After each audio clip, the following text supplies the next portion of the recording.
Hey everyone, welcome back for the second time this week to True Crime Cafe and to part 2 of Justice for Jackie. If you haven't checked out part 1 of Justice for Jackie, I highly recommend you go back and catch that first. In part 1, I give the details on Jackie's disappearance and murder. I also get into a few of the suspicious incidences that occur after. In part 2, we're going to be digging into the details of the attack on Betty Harrison and all the strange connections surrounding her and a man named Glen Fryer. I just want to start by saying that I think what happened to Glen Fryer in regards to the attack on Betty Harrison was a bit of a witch hunt, and that charge was led by Betty herself and her psychiatrist. Yes, you heard that right. And we'll get into that. Before I get into that oddity, I need to explain all the different people in this case and how they're all conspicuously connected. As I mentioned in the end of my last video, I made a murder board because that was the only way that I could make sense and visualize how all these people are intermingled.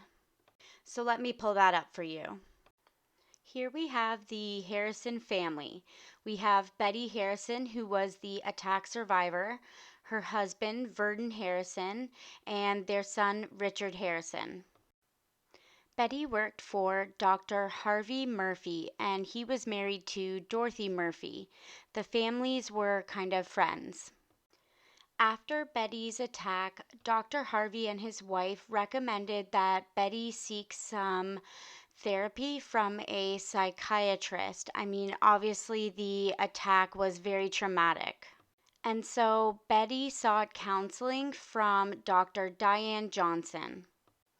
Now, Betty was familiar with Dr. Diane Johnson because her son Richard had been to remedial classes through CPRI. Dr. Diane Johnson worked as a psychiatrist for CPRI. So, who is Glen Fryer and where does he fit into all of this? Glen Fryer at the time was the principal of CPRI, so he was familiar to Dr. Diane Johnson. Interestingly enough, Glen Fryer was also Richard's teacher for remedial classes when he attended CPRI. So, is it possible that Betty had actually seen Glen Fryer before? The Fryer family was also friends with the Murphy family.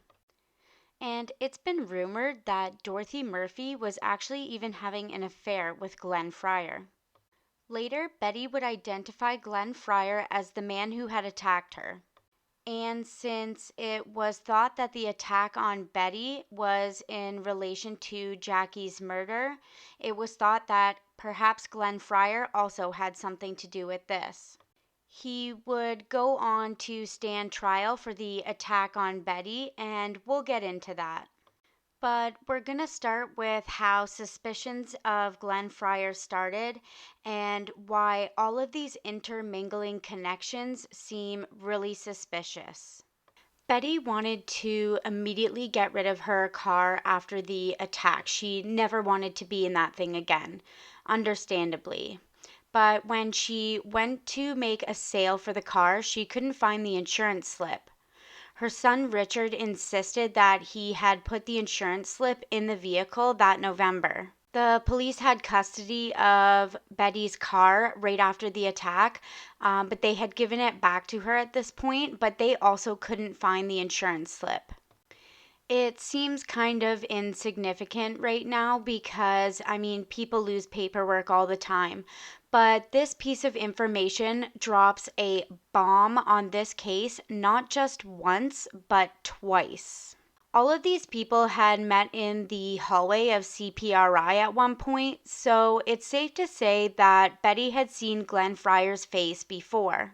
But yet she never spoke to anyone that she recognized Glen Fryer as the man who attacked her. Eventually, Betty had gotten her car sold, so she didn't have a vehicle. And her boss, Dr. Harvey Murphy, would sometimes drive her to her appointments to see the psychiatrist at CPRI.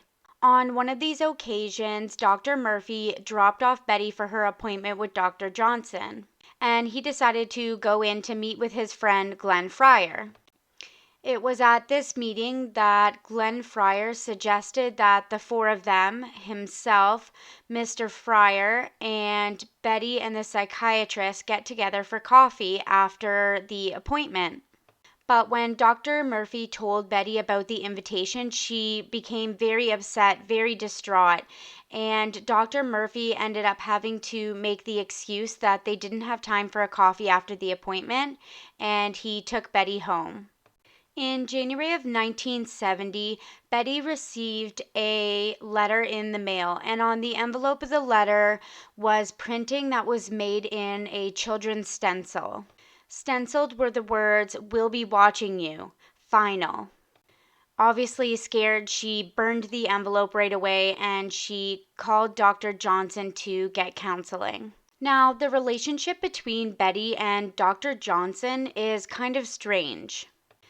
Dr. Johnson wasn't just acting as a psychiatrist to Betty and giving her counseling. They had also kind of become friends, and Betty would go to Dr. Johnson's house and they would hang out, which is a complete conflict of interest and just so weird. Throughout February, the Harrison home would be riddled with threats and strange incidences at their home. On February 16th of 1970, Richard actually found the blood-soaked scarf his mom had been wearing the day of the attack on their door handle. It was around this time in mid-February that Dr. Johnson and her husband also started having strange occurrences at their home. They found their outdoor floodlights smashed on 3 to 4 different occasions. They would find strange footprints around their home in the snow. One day they even arrived home and found items of their children scattered in their driveway. On February 24th of 1970, Betty makes a visit to Diane Johnson's home. And this is where the witch hunt of Glen Fryer begins. Betty, Diane, and Diane's husband were all sitting around talking about all the strange occurrences that had been happening around their homes. This is when Diane mentions that there's also been strange occurrences happening around CPRI. Teachers were getting unusual phone calls and files would mysteriously go missing. Some were even receiving strange things in the mail.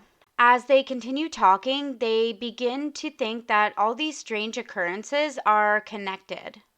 It's during this conversation that Diane mentions to Betty that the principal of CPRI is kind of sick, meaning deranged. Some teachers and employees of CPRI didn't mind Glen Fryer, but there were definitely a few teachers and other employees that very much didn't like him. Diane was one of them. She can't recall anything specific before this that made her dislike Glen Fryer, but she did know that she had a dislike for him. As Betty and Diane continue talking, they begin to convince themselves that Glen Fryer is the one behind all of this and that he was the one who attacked Betty, and therefore he must have something to do with Jackie English's murder. The next day, on February 25th, Betty meets with Detective Alsop, and this is the first time that she names Glen Fryer as the man who attacked her. Teachers from CPRI confirmed to police that strange things had been happening. Police also learned that at this time Glen Fryer was actually asked to resign from his job, but the reason for this is unknown. As police are continuing their investigation into the attack on Betty and looking into information about Glen Fryer, Betty starts doing her own version of 1970s sleuthing. She decides that she wants to hear Glen Fryer's voice to see if it's the same voice she heard on the threatening phone calls. She had her son Richard call the Fryer home while she was listening in on the other line. She claims to have recognized the same voice that she heard on the threatening phone calls. She also identified it as the voice of the same man who had attacked her in her car. It's never been confirmed if Betty actually did make this phone call to the Fryer home. After her phone call sleuthing, Betty decided that she was going to do some drive-by surveillance on the Fryer home. On April 5th of 1970, Betty drove by the Fryer home on 2 separate occasions. The first time she drove by, the driveway was empty, but she drove by again later at midnight. She claims to have seen a car that looked just like the one she saw on the night of her attack. This is when she brings the information to Detective Alsop. At the beginning of April 1970, the Harrison and Johnsons start their sleuthing together. They decide to send a red folder containing a Life magazine subscription renewal notice. On the front, in large letters, they wrote, "You can't say we haven't warned you. Your subscription to Life will expire soon." Although I don't condone what they're doing, I'll give them credit for that one. Points for creativity. The story supposedly goes that on April 15th, 1970, the Life magazine subscription shows back up in Betty's mail. She would later tell police about it and that she burned it immediately afterwards because she was scared. She thought that she would get in trouble for sending it in the first place. So there is actually no evidence to say that this ever actually even happened. On April 20th, Detective Alsop brings a series of 12 photos to the Harrison home. One of those photos being of Glen Fryer. When Detective Alsop shows Betty these photos, she immediately points out Glen Fryer. But she doesn't mention that she recognizes this man, and she doesn't mention that she knows his name.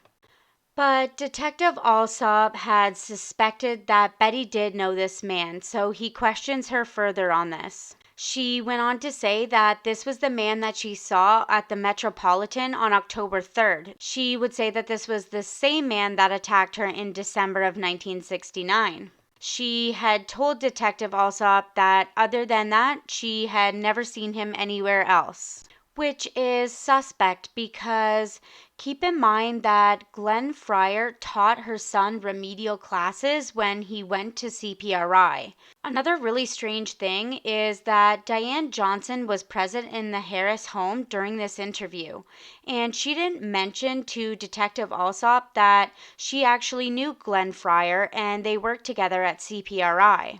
On April 26, 1970, Glen Fryer was arrested for the attack on Betty Harrison, which is based on no actual physical evidence and everything is completely circumstantial.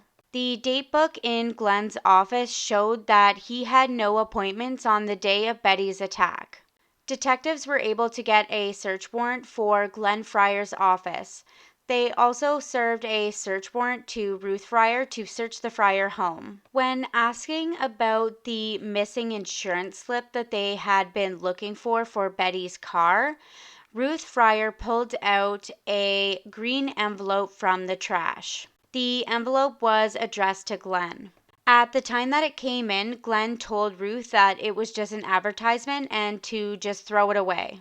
But Ruth had taken it out of the garbage because they had been looking for a new insurance company themselves and she wanted to take a look at it. Inside the green envelope was a greeting card, and inside that greeting card was the missing insurance slip for Betty's car. The envelope looked the same as the threatening letters that Betty had received. The name and address was also printed using a children's stencil. Glen Fryer's alibi for the night of Betty's attack wasn't exactly airtight. I think originally he couldn't remember what time he arrived home from work at CPRI, but at some point during the questioning, he asked police if he could go and make a call to his wife, which I think is really strange that police even allowed him to do this. When he returned from his phone call with his wife, he told police that he could clear everything up. This is when he told police that he was actually home sometime between 4:30 and 5 p.m. He then helped get ready for dinner with his family, and he was with his wife and kids until around 8 p.m. During this questioning, he provided a saliva sample and he also completed 8 handwriting samples. On November 23, 1970, nearly a year after the attack on Betty, the trial for Glen Fryer begins. Now, what's interesting is that Betty's description of the man who had attacked her had completely changed over the last year. Betty's description of her attacker had somehow warped over the last year and had now somehow looked a little bit closer to that of the description of Glen Fryer. For example, Glen Fryer didn't have a missing tooth, and that was a part of the original description that Betty had given to police. The description of the vehicle had also changed and was now described as being light in color, which was closer to Glen Fryer's vehicle. There had been a cigarette butt that was found in Betty's car after the attack, and this cigarette butt showed that her attacker is what's known as a non-secretor. A non-secretor is basically someone whose blood type cannot be found in other bodily fluids like saliva. You would have to draw blood to identify the blood type. Glen Fryer's saliva sample showed that he was blood type A.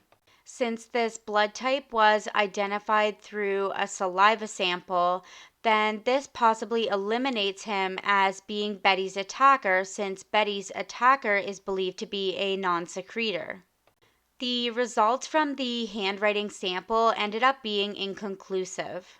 I think with all the strange occurrences happening at CPRI and them having some sort of correlation with the things that were happening at the Johnson and the Harrison home as well, I think it really caused Betty and Dr. Johnson to become hyper-focused on Glen as the attacker of Betty. I think Betty does remember the face of Glen Fryer, but maybe not in the same circumstances that she thinks she remembers it in.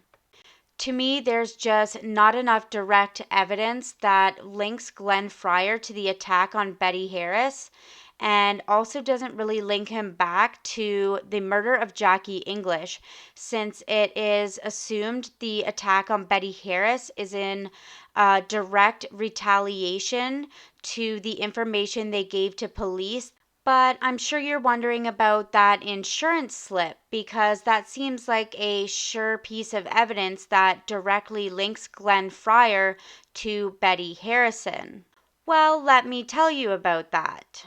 Betty Harrison actually came out and admitted in the trial that she had sent the missing insurance slip to Glen Fryer herself. So it turns out that the missing insurance slip wasn't missing after all.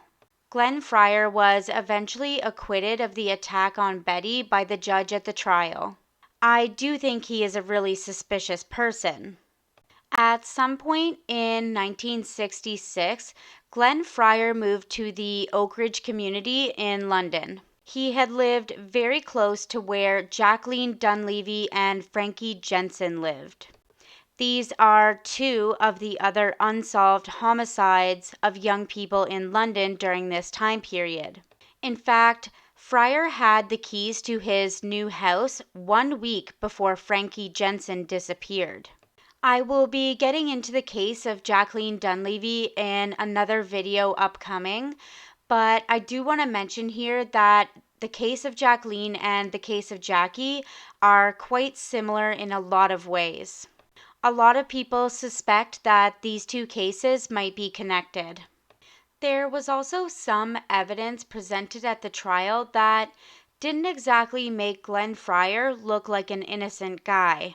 There was a floor mat belonging to a white Chrysler that had some traces of blood on it. The floor mat was found stored in a 1961 aquamarine Ford Fairlane.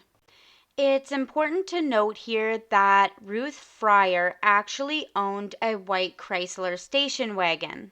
A white station wagon is also a vehicle of interest in the case of Jacqueline Dunleavy. Now, what are the chances of that?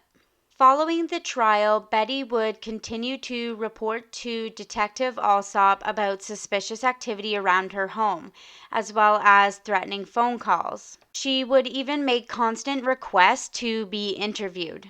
In 1971, Detective Alsop's superiors told him that he needed to cut ties with Betty. What comes next for the Harrison family might have absolutely nothing to do with Jackie's disappearance or murder, or the attack on Betty, or the trial of Glen Fryer, but I do think it is really interesting and suspicious.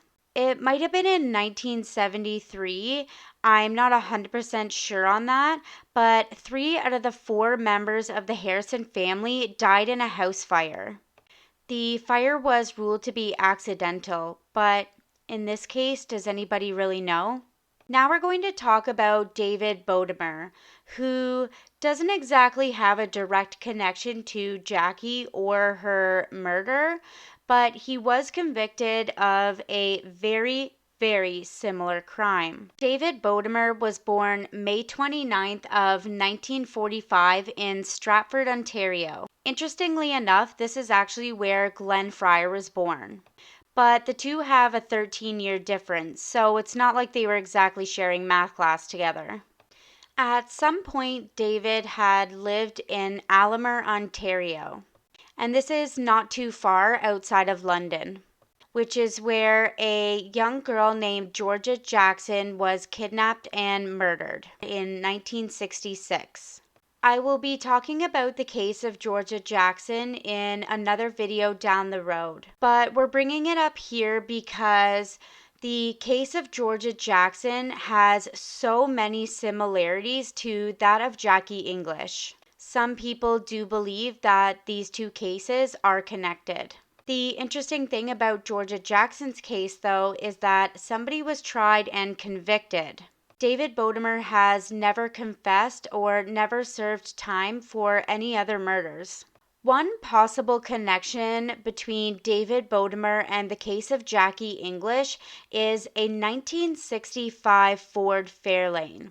Other than the vehicle matching the description of witnesses in the Jackie English case, and other than the murder of Jackie and Georgia being so similar, OPP have not come out and directly connected David Bodemur to the murder of Jackie English. I am back and forth on Marilyn. Does she really know something, or is she just somebody who has inserted herself into an investigation for whatever reason? I think if Marilyn knows something, then she needs to just spit it out already. I think if she doesn't have something, then she also needs to say that, because this has left people wondering for over 53 years what she does or doesn't know. I really don't know what to make of her. After everything, I am so back and forth on whether or not I believe that Jackie was killed by somebody she knew, or if this is part of the bigger picture of the Forest City killer or killers. The only thing I have seen is a statement from the OPP that says that a serial killer is a working theory, but I guess we won't know until this case is officially solved. I highly recommend picking up the novel The Forest City Killer by Vanessa Brown, who is local to here in London. She really focuses a lot on Jackie's case, and she does bring up a lot of the other cases that Jackie's case is suspected to be connected to. Vanessa Brown goes into far more detail than I could in my videos, but for anyone wanting to get more information on the Jackie English case, I highly recommend picking up a copy of that book. Anne English still holds a vigil for her sister every year. Every year on October 4th, community members gather and they retrace Jackie's last walk.